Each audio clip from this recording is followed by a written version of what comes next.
Assalamualaikum warahmatullahi wabarakatuh. I'm Raisah Syahidah. I make this video to fulfill my English for Islamic Studies midterm assignment.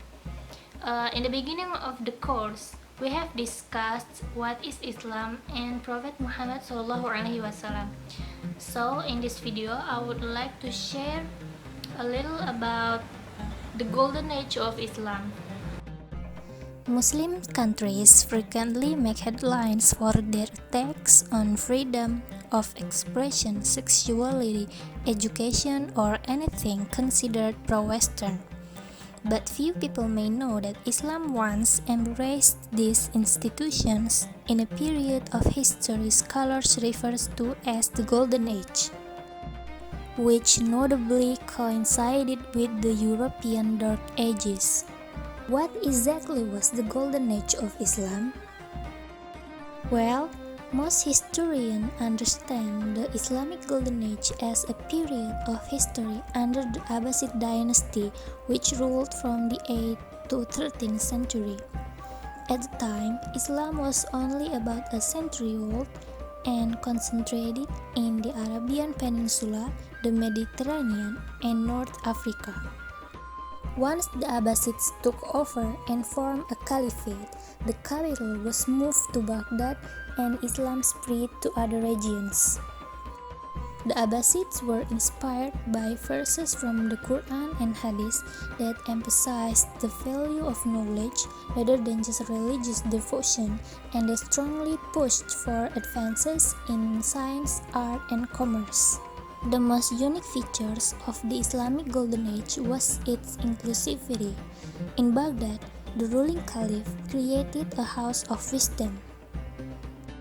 Here, Christian and Jewish scholars were invited to join their Muslim counterparts to share ideas, information, and creative work, which were all translated into Arabic. These scholars carried out a variety of state-funded research projects, resulting in the Islamic world's first astronomical observatory and one of the most detailed world maps of the time. The House of Wisdom also fostered a considerable amount of scientific, philosophical, and scholarly works. Many Golden Age scholars put their studies to practical use, particularly in the field of medicine and health care. Physicians and philosophers wrote medical encyclopedias and textbooks that were used for centuries. One famous Persian physician was the first to differentiate between smallpox and measles. By the 10th century, pharmacies were a staple in most Muslim cities, and hospitals stayed open 24 hours. This era even saw a sort of universal health care, as hospitals were forbidden to turn away the poor.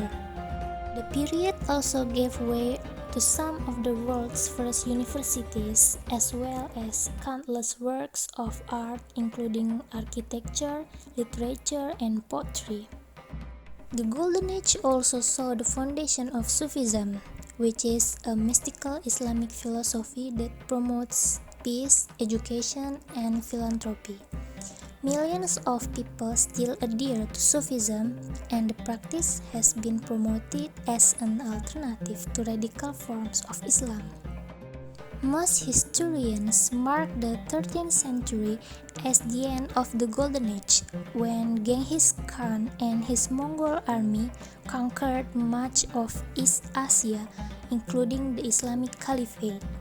In 1258, the Mongols destroyed Baghdad and the House of Wisdom, anecdotally throwing so many books into the Tigris River that it ran black with ink. The Caliphate was completely demolished. Had history played out differently, there's no telling what Islam would look like today. Okay, last but not least, I would like to show you some of Islamic Golden Age inventions by Muslims.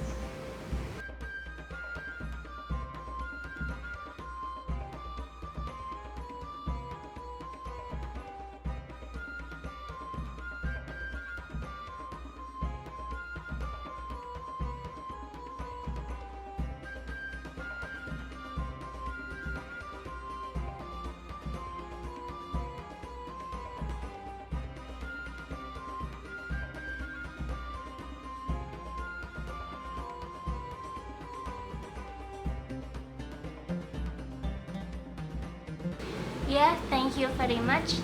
I hope this video will be helpful for you. Once again, thanks for watching. Wassalamualaikum warahmatullahi wabarakatuh.